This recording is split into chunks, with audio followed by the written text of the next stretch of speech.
Hello everyone, this is Prashant Singh and welcome to AC plus. मैं आशा करता हूं कि आप सभी ठीक होंगे और आपकी पढ़ाई बेहतर तरीके से चल रही होगी। देखिए, आज जो मेरे पास लाइन है वो बहुत ही सुंदर लाइन है और आपको सीधे ही समझ में आ जाएगा कि उसका मतलब क्या है कि हर उलझन के अंदर ही उस उलझन का हल मिलता है और कोशिश करने से ही सुंदर कल मिलता है। तो अगर आप चाहते हैं कि आपका फ्यूचर जो है वो बेहतर हो, अगर आप चाहते हैं कि आपका आगे आने वाला जो कल है वो बेहतर हो, वो आज से बेहतर हो, तो आप प्रयास करते रहिए, आप पढ़ाई करते रहिए, कोशिश करते रहिए और एक दिन सफलता मिलने पर आपका कल जो है वो काफी सुंदर हो जाएगा, काफी बेहतर हो जाएगा आज की तुलना में। राइट, इसी एटीट्यूड, इसी विचारधारा के साथ में आप अपनी पढ़ाई जो है वो जारी रखिए। और आइए देखें, लास्ट क्लास में मैंने आपसे जो क्वेश्चन ऑफ द डे पूछा था वो आखिर था क्या। क्वेश्चन था कि 64 योगिनी मंदिर जो खबरों में था किस राज्य में स्थित है। देखिए, 64 योगिनी मंदिर की अगर मैं बताऊं तो 64 योगिनी मंदिर जो है वो मध्य प्रदेश में स्थित है। ठीक, इसका जो आकार है, इसकी जो डिजाइन है ना, वो पुराने संसद भवन के जैसे। बात समझ में आ रही? पुराने संसद भवन के जैसे गोलाकार डिजाइन है इसकी, पहली चीज ये। ठीक है, दूसरा बात आती है कि सर ये तो पता चल गया कि ये मध्य प्रदेश में है, तो मध्य प्रदेश में कहां? तो इसमें याद रखिएगा ये कहां पर है, ये मुरैना जिले में मितावली गांव है।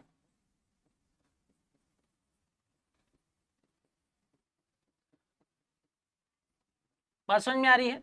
तो याद रखना है कहां पर है। तो सर ये आजकल जो आज इस समय जो 64 योगिनी मंदिर खबरों में है वो कहां पर है? वो मुरैना जिले के मितावली नामक गांव में वो स्थित है।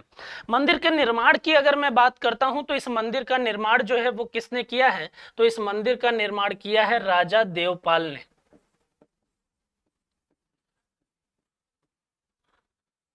ठीक, किसने बनवाया है? तो आपको याद रखना है सर राजा देवपाल ने इसका निर्माण जो है वो कराया है। इस मंदिर के बारे में अगर देखें तो this temple is dedicated 64 powerful yoginis, 64 योगिनी को ये समर्पित है। तो इसमें अगर आप देखेंगे इस मंदिर में तो दिस टेम्पल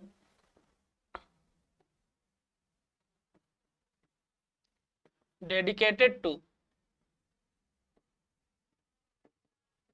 64 पावरफुल योगनीज, है ना। तो इसमें एक ये भी पॉइंट आप याद रखेंगे, इसलिए इसका नाम भी क्या है? 64 योगिनी मंदिर है। बात समझ में आ रही है? चलिए आइए देखें, आज का जो पहला क्वेश्चन है हमारा वो क्या है। तो आज का पहला क्वेश्चन है, डेविड मैकलम का 90 वर्ष की उम्र में निधन हो गया है। डेविड मैकलम कौन है? डेविड मैकलम के बारे में याद रखना है सर, डेविड मैकलम जो है वो एक एक्टर हैं जिनका 90 वर्ष की उम्र में निधन हो गया है। बस, इससे ज्यादा और बहुत ज्यादा आवश्यकता नहीं है। क्वेश्चन नंबर सेकंड की हम बात करते हैं। Recently RBI imposes monetary penalty on which bank. हाल ही में आरबीआई ने किस बैंक पर मौद्रिक जुर्माना या मॉनेटरी पेनाल्टी जो है वो लगाई है, वो किस बैंक पर लगाई है? तीन ऑप्शन दिए हुए हैं, state bank of India, Indian bank और पंजाब एंड सिंध बैंक, और लास्ट ऑप्शन है ऑल ऑफ द अबव। याद रखिए, हाल ही में आरबीआई के द्वारा इन तीनों बैंकों जो ऊपर में फर्स्ट, सेकंड और थर्ड पर दिए गए हैं, इन तीनों बैंकों पर क्या किया गया है? मॉनेटरी पेनाल्टी जो है वो लगाई गई है, वो इंपोज की गई है। रीजन क्या है? तो कब आरबीआई मॉनेटरी पेनाल्टी जो है वो लगाती है या मौद्रिक जुर्माना जो है वो लगाती है? तो देखिए, एक चीज याद रखिए कि आरबीआई जो है वो एक पॉलिसी बनाती है, जिस पॉलिसी को हम क्या बोलते हैं? हम बोलते हैं मॉनेटरी पॉलिसी। बात समझ में आ रही है? आरबीआई क्या बनाती है? एक पॉलिसी बनाती है जिसको हम क्या बोल देते हैं? Monetary policy. अब मॉनेटरी पॉलिसी का एक टूल होता है जिसको हम क्या बोलते हैं? Qualitative tool. बात समझ में आ रही है? इसको हम क्या बोलते हैं? इसको हम बोलते हैं क्वालिटेटिव टूल। अब क्वालिटेटिव टूल के अंदर में एक टूल होता है जिसको हम बोलते हैं डायरेक्ट एक्शन। आरबीआई जो है वो डायरेक्ट एक्शन का प्रयोग तब करती है जब सीधे तरीके से उसको बैंकों के ऊपर क्या करना होता है? कार्यवाही करना होता है। तब आरबीआई जो है वो क्या करती है? अपने क्वालिटेटिव टूल में डायरेक्ट एक्शन का प्रयोग करती है। बात समझ में आ रही है? तो इसी डायरेक्ट एक्शन के तहत उसने क्या किया है? State bank of India, Indian bank और पंजाब एंड सिंध बैंक की अगर हम बात करें तो क्रमशः उसमें 1,30,00,000 रुपए, 1,62,00,000 रुपए और 1 करोड़ रुपए का पेनाल्टी लगाया है। तो यहां पर याद रखिए 1.30 करोड़, 6 करोड़ एंड 1 करोड़ की पेनाल्टी जो है वो यहाँ पर लगाई गई है। किसके द्वारा? आरबीआई के द्वारा इन तीनों अलग अलग बैंकों में। बात समझ में आ रही है? तो ऐसे बैंक जो आरबीआई के दिशा निर्देशों का पूरे तरीके से पालन नहीं करते या उसमें कुछ कमियां होती हैं, तो आरबीआई उन दिशा निर्देशों को सही तरीके से एग्जीक्यूट करने के लिए बैंकों को क्या करती है? अलग अलग प्रकार से रेगुलेशन करती है। ये पेनाल्टी लगाना भी आरबीआई के रेगुलेशन का एक पार्ट है। किसके अंतर्गत आता है? आरबीआई के मॉनेटरी पॉलिसी के क्वालिटेटिव टूल में डायरेक्ट एक्शन एक टूल है जो इस प्रकार से आरबीआई को परमिट करता है कि वो बैंकों के ऊपर क्या कर सकता है? पेनाल्टी लगा सकता है। बात समझ में आ रही है? ये आप इसमें जरूर याद रखेंगे। क्वेश्चन नंबर 3 की अगर हम बात करें, यहां पर देखिए इतनी चीजें आपको क्लियर हो गई। क्वेश्चन नंबर 3 की अगर हम बात करते हैं तो ये बोल रहा है कि when was world tourism day 2023 celebrated? विश्व पर्यटन दिवस 2023 जो है वो कब मनाया जाता है? तो वो मनाया जाता है सितंबर 27। वर्ल्ड टूरिज्म डे है ना, कब मनाया जाता है? 27 सितंबर को। क्वेश्चन उठता है कि सर क्यों मनाया जाता है? इसलिए मनाया जाता है ताकि वर्ल्ड में अलग अलग जगहों पर क्या किया जा सके? टूरिज्म को बढ़ावा दिया जा सके। बात समझ में आ रही है? तो अगर आपसे पूछता है कि सर ये आखिर मनाया क्यों जाता है, तो याद रखना है कि वर्ल्ड में अलग अलग जगहों पर टूरिज्म को बढ़ावा देने के उद्देश्य से ये डे जो है वो सेलिब्रेट किया जाता है। एक पॉइंट इसमें आपको ये याद रखना है कि सर 2023 वर्ल्ड टूरिज्म डे की अगर हम बात करते हैं तो इसकी थीम क्या थी? तो इसकी थीम थी tourism and green investment, right. तो अगर आप ये याद रखें कि 2023 वर्ल्ड टूरिज्म डे की थीम क्या है,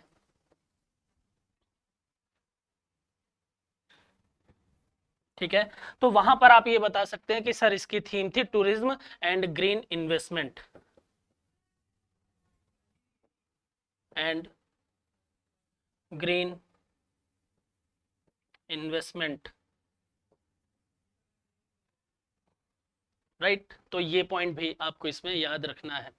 क्वेश्चन नंबर 4 की अगर हम बात करते हैं, क्वेश्चन नंबर 4 जो है वो क्या बोल रहा है? तो which day world environmental health day celebrated? विश्व पर्यावरण स्वास्थ्य दिवस जो है वो कब मनाया जाता है? पर्यावरण को संरक्षण प्रदान करने के उद्देश्य से, पर्यावरण से संबंधित चीजों के बारे में लोगों को अवेयर करने के उद्देश्य से हर साल 26 सितंबर को हम क्या सेलिब्रेट करते हैं? वर्ल्ड इन्वायरमेंटल हेल्थ डे जो है वो सेलिब्रेट करते हैं।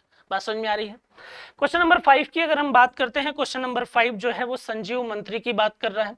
बोल रहा है कि Sanjeev Mantri appointed as MD and CEO of which company? Sanjeev Mantri को किस कंपनी के एमडी और सीईओ के रूप में नियुक्त किया गया है? तो उनको नियुक्त किया गया है आईसीआईसीआई लैम्बोर्ड, ठीक है।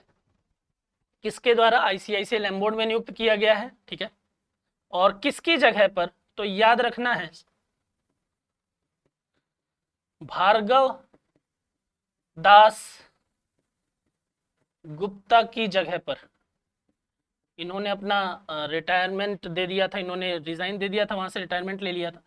और उनकी जगह पर अगर हम बात करें तो भार्गव दास गुप्ता की जगह पर किसको नियुक्त किया गया है? संजीव मंत्री को। कंपनी कौन सी है? आईसीआईसीआई लैम्बोर्ड। टाइम ड्यूरेशन क्या होगा? कितने साल के लिए? 5 सालों के लिए, और या फिर 5 सालों के लिए या फिर रिटायरमेंट तक, ठीक है। इन दोनों में से जो भी पहले होगा तब तक वो क्या रहेंगे? वो आईसीआईसीआई लैम्बोर्ड के एमडी और सीईओ के पद पर पदस्थ रहेंगे, ठीक है। क्वेश्चन नंबर 6 की हम बात करते हैं। क्वेश्चन नंबर 6 जो है वो बोल रहा है जापानी कपड़ों की दिग्गज कंपनी यूनिक्लो ने भारत में अपना पहला ब्रांड एम्बेसडर जो है वो किससे नियुक्त किया है? फोटो देखते ही आपको आंसर पता चल गया होगा, सर कैटरीना कैफ है। कंपनी का नाम है, जापानीज कंपनी है, कंपनी का नाम है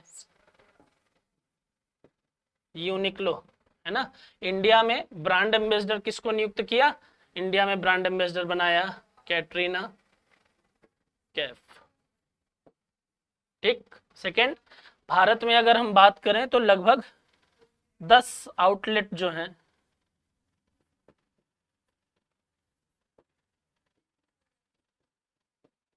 भारत में हैं अभी, ठीक है। और 2-3 जो है वो अंडर पाइपलाइन है, जो जिनकी जल्द ही शुभारंभ भी कर दिया जाएगा, ये भी आप याद रखिए।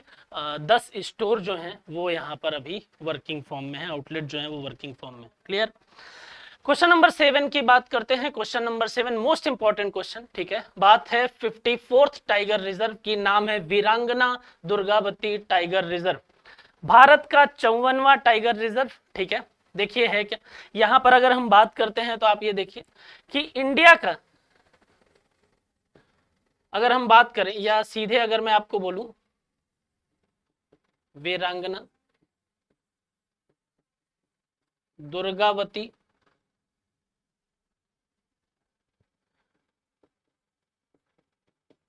टाइगर रिजर्व,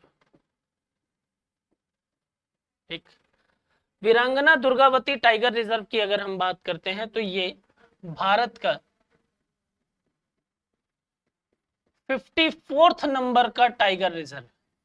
पहला पॉइंट क्वेश्चन में ही दिया हुआ है ना, अलग से नहीं, मोस्ट इंपॉर्टेंट चीज। दूसरा ये पूछ रहा है टाइगर रिजर्व जो है वो किस राज्य में है, तो ये मध्य प्रदेश में, ये एमपी में है, ठीक है।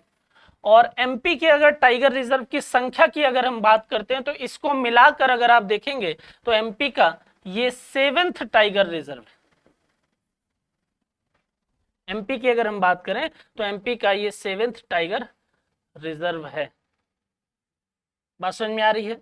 अब बात करते हैं एमपी की कि एमपी में कौन कौन से हैं, तो वो भी आप बता सकते हैं कि सर कान्हा, पेंच, बांधवगढ़, ठीक है। उसके बाद आप बोलिए पन्ना, उसके बाद बोलिए सतपुड़ा, ठीक है। कितने हो गए, 1 2 3 4 5, और एक और बोलिए संजय डुबरी,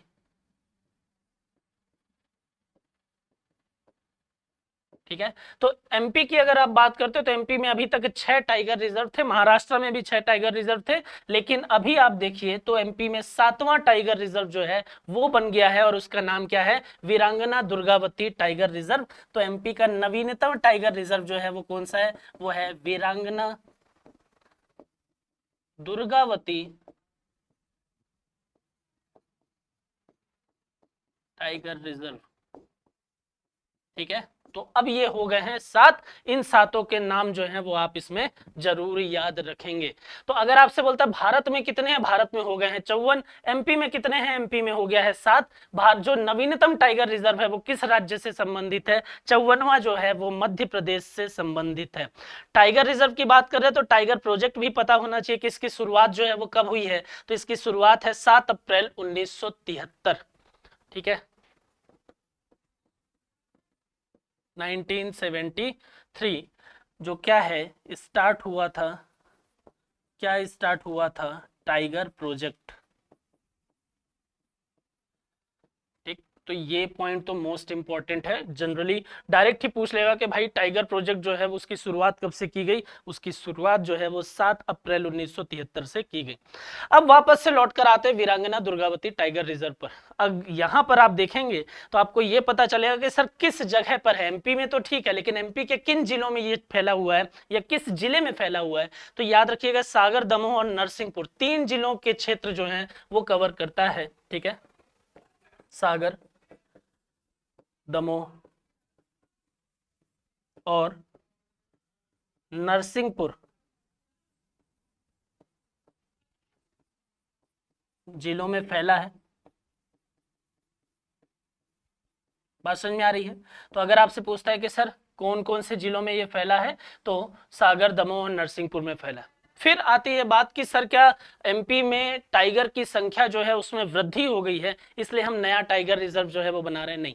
याद रखना है आपको कि भाई जो केन बेतवा प्रोजेक्ट जो चल रहा है, परियोजना जो चल रही है, उसके कारण से पन्ना टाइगर रिजर्व का अधिकांश क्षेत्र जो है वो उसके अंतर्गत आ जाएगा, जिसके कारण से पन्ना में स्थित जो आप देखेंगे, पन्ना टाइगर रिजर्व में स्थित जो टाइगर हैं उनके जीवन को उसी चीजों में या उसी वातावरण में अनुकूलित रूप से आप देखेंगे तो उनको जीवन यापन करने के लिए उनको पहले ही क्या कर दिया जा रहा है, पन्ना टाइगर रिजर्व से क्या कर दे रहे हैं, प्रतिस्थापित कर रहे हैं, विस्थापित कर रहे हैं। कहां पर कर रहे हैं, वीरांगना दुर्गावती टाइगर रिजर्व में। तो अगर आपसे ये पूछता है कि सर वीरांगना दुर्गावती टाइगर रिजर्व जो हाल ही में बना है उसमें टाइगर जो है वो कहां से आएंगे, तो टाइगर कहां से आएंगे, तो आप बता सकते हैं कि इसमें टाइगर जो है वो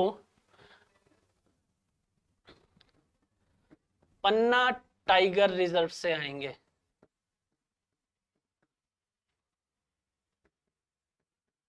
टाइगर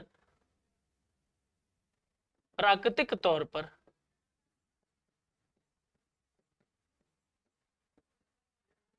विस्थापित किए जाएंगे। बात समझ में आ रही है? तो यहां पर ये याद रखेंगे कि टाइगर इसमें कहां से आएंगे, तो इसमें जो टाइगर आएंगे वो पन्ना टाइगर रिजर्व से। रीजन क्या है वो मैंने आपको बता दिया, केन बेतवा परियोजना जो चल रही है उसके कारण से पन्ना टाइगर रिजर्व का जो ज्यादातर क्षेत्र है वो उस परियोजना के अंतर्गत आ रहा है, जिसके कारण से इनके जीवन यापन को किसी भी प्रकार से दिक्कत ना हो, इसलिए उनको पहले ही क्या कर दिया जा रहा है, एक नए टाइगर रिजर्व बनाकर। कहाँ, सागर, दमोह और नरसिंहपुर के हिस्सों पर आप देखिए तो यहाँ पर उसका निर्माण किया गया और उसके बाद यहाँ से टाइगर जो है वो क्या किए जाएंगे, शिफ्ट किए जाएंगे। बात समझ में आ रही है? एक पॉइंट इसमें याद रखिए, कभी कभी पूछता है कि सर किन अभ्यारण्य को मिलाकर ये टाइगर रिजर्व का निर्माण किया है, तो नौरादेही और वीरांगना दुर्गावती, है ना। यहाँ पर एक पॉइंट और जरूर याद रखेंगे आप कि किन अभ्यारण्य को मिलाकर किया गया है, तो अभ्यारण्य की अगर आप बात करेंगे तो वहां पर आएगा नौरा देवी एवं वीरांगना दुर्गावती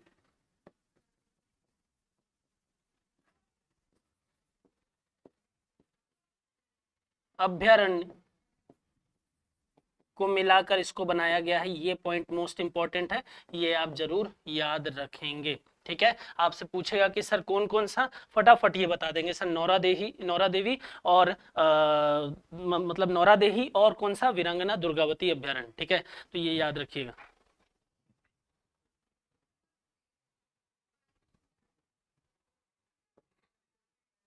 ठीक है, ये याद रखना है। तो ये हमारा क्वेश्चन नंबर 7 था जो बात कर रहा था 54th टाइगर रिजर्व की, और वो कहाँ पर है, वो मध्य प्रदेश में है। ठीक है, इसके एरिया की अगर आप बात करेंगे तो एरिया इसका 2339 वर्ग किलोमीटर तक फैला हुआ है। ठीक है, चलिए क्वेश्चन नंबर 8 की हम बात करते हैं। क्वेश्चन नंबर 8 जो है वो फूड एनिमल टैग मिला है अभी हाल ही में। किसको मिला है फूड एनिमल टैग, जो है वो किसको प्रदान किया गया है, किस पशु को प्रदान किया गया है, वो प्रदान किया गया है मिथुन को। ये है एक प्रजाति आपको देखने को मिलेगी, सामान्य तौर पर पहाड़ी और जंगली क्षेत्रों पर ये देखने को मिलता है। ठीक है, और मुख्यतः आप देखेंगे तो अरुणाचल प्रदेश, नागालैंड, मणिपुर, मिजोरम के क्षेत्र में ये पाया जाता है। ठीक है, अगर आपको याद रखना है तो याद रख सकते हैं कहां पर, अरुणाचल प्रदेश,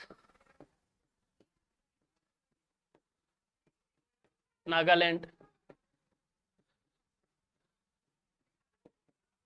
मिजोरम। ठीक है, आदि क्षेत्र में ये पाया जाता है। ठीक है, आदि क्षेत्र का एक तरीके से आप देखिए तो निवासी ये माना जाता है ना, इन्हीं क्षेत्रों पर इसका वातावरण सूट करता है ना, और यहाँ पर इसको देखने को मिलता है। मिथुन की अगर हम साइंटिफिक नेम की बात करते हैं तो इसका साइंटिफिक नेम जो है वो बोस फ्रंटलिस कहलाता है। बात समझ में आ रही है? इसको क्या कहते हैं, इसको कहते हैं बोस फ्रंटलिस। ठीक है, ये क्या है, ये इसका साइंटिफिक नेम है। तो इसके कंजम्पशन को बढ़ाने के लिए, इसके कमर्शियल यूज को बढ़ाने के लिए, इसके वाणिज्यिक उपयोग को बढ़ावा देने के लिए इस प्रकार से इसके मतलब इसके मीट को, है ना, इसको फूड एनिमल का दर्जा जो है वो दे दिया, टैग जो है वो दे दिया, वाणिज्यिक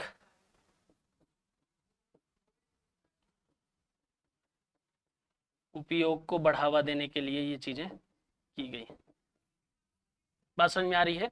तो ये भी याद रखना है, नाम है इसका मिथुन, सामान्य तौर पर आपको इस नाम से मिल जाएगा। और दर्जा जो है वो किसने दिया है, तो दर्जा दिया है food safety authority of India ने। ठीक है, अगर इंस्टीट्यूशन पूछता है तो आप बोलेंगे sir food safety authority of India, right. इसको आप एक और नाम से जानते हैं, FSSAI। ठीक है, ये पॉइंट भी याद रखेंगे। किसने दर्जा दिया है? तो एफएसएसएसआई ने ये दर्जा जो है वो दिया है। इसको एक और नाम से आप जान सकते हैं सर, इसको हम किसको, मिथुन को हम क्या बोलते हैं? इसको हम कैटल ऑफ हिल्स के नाम से भी जानते हैं। इसको हम किस नाम से जानते हैं? इसको हम कैटल ऑफ हिल्स के नाम से भी जानते हैं। तो ये पॉइंट भी आप इसमें याद रखेंगे। क्लियर है? चलिए क्वेश्चन नंबर 9 की हम बात करते हैं। क्वेश्चन नंबर 9 है, which state has recently started a mobile van programme to promote natural farming. सबसे पहले आपसे ये पूछेगा कि सर मोबाइल वैन का जो कॉन्सेप्ट लॉन्च किया गया है वो किस राज्य के द्वारा किया गया है? तो आप तो ये बता दीजिए सर, वो हिमाचल प्रदेश के द्वारा लॉन्च हुआ है। किसके द्वारा लॉन्च हुआ? तो हिमाचल प्रदेश के द्वारा। दूसरा किस लिए किया गया है? तो प्रमोट करने के लिए। किसको प्रमोट करने के लिए? तो क्वेश्चन पे ही दिया है, नेचुरल फार्मिंग को प्रमोट करने के लिए किया गया है।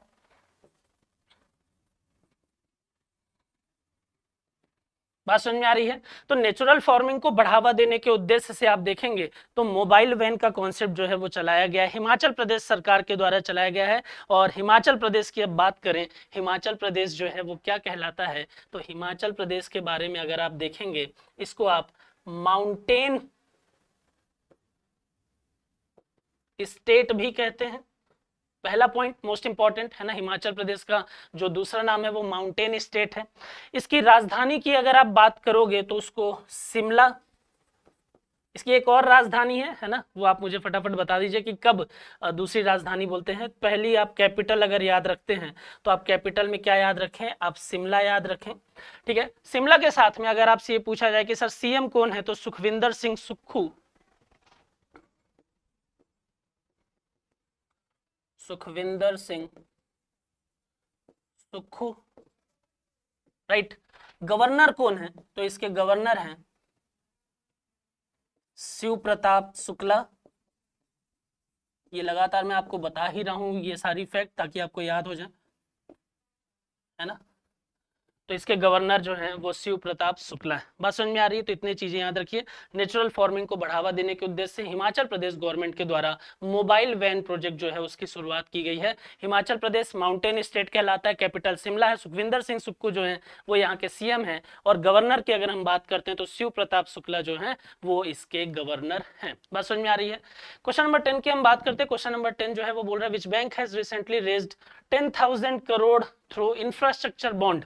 हाल ही में इंफ्रास्ट्रक्चर बॉन्ड को जारी करके, मतलब जारी तो पहले किया गया था, 10,000 करोड़ की भी पैसा जो है वो जुटाया है। तो वो कौन सा बैंक है? तो इंफ्रास्ट्रक्चर बॉन्ड को रिलीज करके अगर आप देखेंगे तो कितनी वैल्यू? 10,000 करोड़। किस बैंक के द्वारा? एसबीआई के द्वारा प्राप्त किया गया है। तो इसका राइट आंसर जो है वो क्या हो जाएगा? स्टेट बैंक ऑफ इंडिया हो जाएगा। एसबीआई के बारे में अगर आप देखेंगे तो स्टेट बैंक ऑफ इंडिया के बारे में अगर मैं आपको बताऊं तो इसका ओल्ड नाम भी कभी कभी पूछता है ना। तो यहां पर याद रखिए कि मैं कहानी बता देता हूं आपको कि भाई 1806 है ना, यहां पर बैंक ऑफ बंगाल स्टैब्लिश हुआ। उसके बाद आप देखते हैं तो 1840 में बैंक ऑफ बॉम्बे स्टैब्लिश होता है। उसके बाद आप देखते हैं तो 1843 में बैंक ऑफ मद्रास स्टैब्लिश होता है। इन तीनों बैंकों को मर्ज कर दिया जाता है। कब मर्ज करते हैं? 1921 में, और उसको नाम दे देते हैं इंपीरियल बैंक ऑफ इंडिया। बात समझ में आ रही है? इसको क्या नाम दे दिया? इसको नाम दे दिया imperial bank of India, right. और इस इंपीरियल बैंक ऑफ इंडिया का नेशनलाइजेशन हुआ, और इसका नेशनलाइजेशन करने के बाद, इसका राष्ट्रीयकरण करने के बाद में आप देखेंगे कब? 1955 में, और नाम क्या दे दिया? नाम दे दिया एसबीआई। तो यहां पर आपसे अगर पूछे कि सर एसबीआई का पुराना नाम, तो आप ये बोल सकते हैं कि सर वो इंपीरियल बैंक ऑफ इंडिया था। ठीक है, एसबीआई के बारे में देखेंगे तो सर 1955 में इसका एस्टेब्लिशमेंट हुआ है। कब? 1955 में। तो इसका एस्टेब्लिशमेंट जो है वो 1 जुलाई 1955 में हुआ। नेशनलाइजेशन की डेट आप ईयर जो है वो याद रख सकते हैं। एसबीआई के हेडक्वार्टर को अगर आप देखते हैं तो एसबीआई का हेडक्वार्टर जो है वो आप सभी को पता है कि कहां पर है, ये मुंबई में है। ठीक है, तो इतनी चीजें जो है वो याद होगी। कभी कभी बैंकों से रिलेटेड टैगलाइन वगैरह भी पूछ लेता है। तो इसकी टैगलाइन है pure banking nothing else. Pure banking nothing else.